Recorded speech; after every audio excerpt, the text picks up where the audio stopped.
Hello, my name is Johan, and for my EECE 492 video presentation, I'll be performing a presentation on excitation control of AC generators. For this slide, I'll be going over three main points so that by the end of the presentation, you'll be familiar with how the excitation system works within electricity generation. First, I'll be going over the elementary concept of AC electricity generation. Second, I'll be going over the excitation system controller and what subsystems make up the excitation system controller. And third, I'll be going over different types of excitation system types. The picture you see on the right is a simplified model of AC generator. Now, in order for the AC generator to produce electrical energy, the rotor, which is a rotating component within the generator, must be excited with DC source. In this case, the field excitation you see on the picture is a DC source, and that is what's providing DC current to the field coil of the rotor. And as the rotor rotates, while the field coil is excited with a field excitation source, which is DC, then the stator will end up with an induced voltage and current. In other words, rotor must be excited with an excitation source that is DC in order to convert the mechanical energy of a rotor into an electrical energy on a stator. Now, depending on how much current the rotor gets or the rotor is excited with, it is also possible to control the generator output voltage. And that is essentially what an excitation system does. It controls the amount of DC source that is provided to the field coil of the rotor, so that in the end, one will end up with a generator voltage that is within the stable limit for the AC generator. This flow chart that you see is a typical flow chart of an excitation system. In an excitation system, you have four main components, which are terminal voltage transducer, power system stabilizer, automatic voltage regulator, which in this case is called excitation control elements, and an exciter. Starting with the terminal voltage transducer, what the terminal voltage transducer does is it takes in terminal voltage from the generator and then it outputs an appropriate voltage signal level for the automatic voltage regulator. The reason for this is the automatic voltage regulator is an electronic and therefore it cannot receive directly from the generator terminal voltage. As in, because generator terminal voltage may be too high of a voltage value for it to be used as an input for the automatic voltage regulator. So in this diagram, terminal voltage VT, terminal current IT are inputted into terminal voltage transducer, and the voltage transducer is outputting VC, which is called conditioned voltage. And then now that is being fed into excitation control elements, which is also known as automatic voltage regulator. And I'll be calling automatic voltage regulator because it is a more familiar term to use. So the automatic voltage regulator has two responsibilities. One of its main responsibilities is to compare the VC and the VREF, and then the difference between that is considered as an error voltage signal. So the VREF is a reference voltage that an operator or an engineer will set.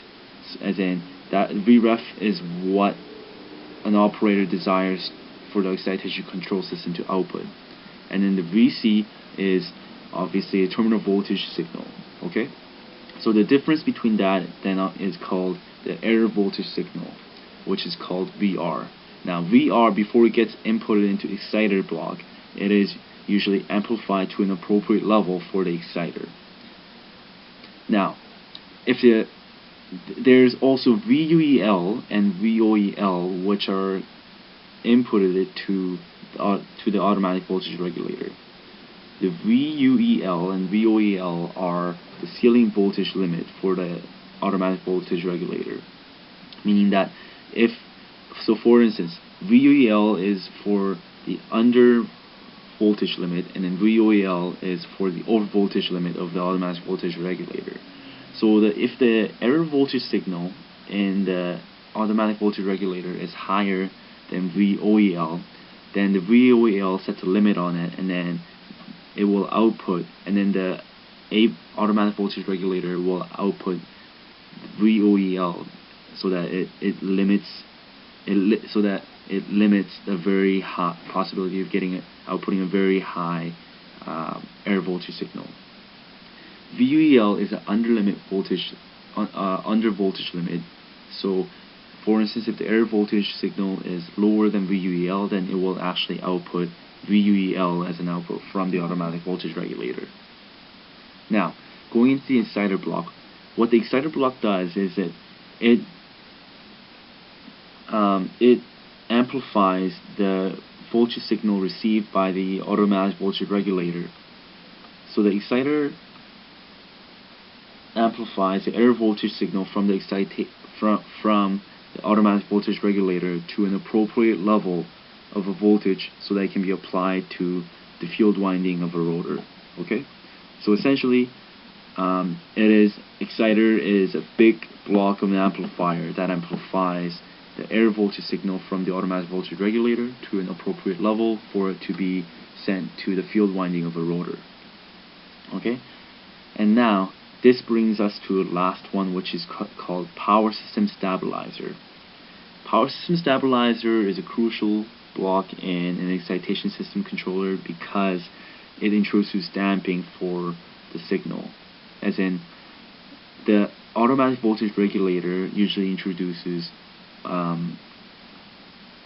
very unstable oscillation, and also within the excitation system controller, there are other reasons where noise oscillation gets created.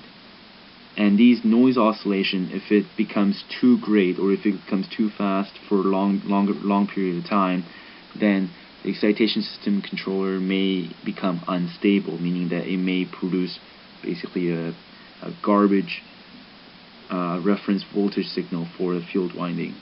So what power system stabilizer does is it introduces damping for the excitation system block, so that it damps the noise oscillation created by the automatic voltage regulator and also by other side blocks in the excitation system. And as a result, all these four main components make up excitation system for AC generator applications. There are two different types of AC excitation systems, and they're usually classified as either a brushed or brushless excitation system. The main difference is that the brushed excitation system requires a slip ring, whereas the brushless excitation system do not require a slip ring. And therefore, brushed excitation systems have a limited lifetime due to the slip ring's limit, as the high DC voltage eventually wears out the slip ring. Whereas in brushless excitation system, it doesn't have a slip ring, so brushless excitation system usually has a longer lifetime than the brushed excitation system. Just to explain the overview of how this excitation system works that is provided within the picture, the AC exciter gets its power source from the main generator. As the rotor of the AC exciter rotates, it is inducing AC current and voltage into the armature of the AC exciter. From there, the alternating current and voltage alternating current is being transformed into the direct current after it goes to the stationary diode, and that direct current is then goes through the slip ring and then to the field winding of a rotor of a main generator. Now, the amount of DC current that is provided from the AC exciter can be controlled in two different ways. And in this picture, you see a DC regulator and an AC regulator. So the direct current that is resulted from the AC exciter can either be controlled by monitoring the generator terminal voltage and the generator terminal current of the main generator, or the DC current of the AC exciter can be monitored and maintained by directly monitoring the DC current that is being outputted from the AC exciter through the stationary diode. What you see here is a brushless excitation system.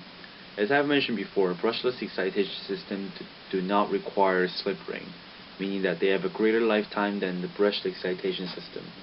However, they are more expensive than brushed excitation system or static excitation system because of their complexity in construction. Just to explain to you how a brushless excitation system works, if you look at the picture on the left side, the ones that are enclosed in red are the ones that are rotating, and the ones that are not enclosed in red are obviously the ones that are stationary. In this case, in the AC exciter, you can clearly see that the field winding of the AC exciter is stationary, as they are not within the enclosed red circle. However, the stator poles or the stator windings of the AC exciter are rotating. But because the stator windings of AC exciter is now able to rotate, it can rotate along with the rotor of the AC exciter, and in between you can have a bridge, but you don't need to have a slip ring because both of them are turning probably at the same rate. Therefore, in brushless excitation system, just to give you a complete summary again, you have field winding that is stationary, but you have stator windings in the AC exciter that are rotating, and as it rotates, it is still being induced with AC current, but after they go through a thyristor bridge, it gets converted into a DC source, and that DC source is then fed into the field winding of the rotor, and that is how a brushless excitation system works. Unlike DC or AC excitation system, static excitation system do not have any rotating components other than the rotor itself in a generator. So how a static excitation system works is it is usually self-excited, meaning that the excitation system utilizes power generated by the generator. So you can see in the picture on the left that the three-phase lines are connected through a three-phase transformer, and they're being stepped down. So it is going through a step-down three-phase transformer, and then through a thyristor bridge, so that the AC source can be converted into DC source before it is being fed into the field winding of the rotor. Now the DC current, the converted DC current after it goes through the thyristor bridge is provided to the field winding of the rotor through a slip ring. Also, depending on the timing of when the thyristor bridge turns on or off, it is possible to control how much DC, or it is possible to vary the DC source in the end that is being provided to the field winding of the rotor. Static excitation system is becoming more popular, and they're the most used excitation system because they're less expensive than AC excitation system, and also they have a quicker response time than other types of excitation system.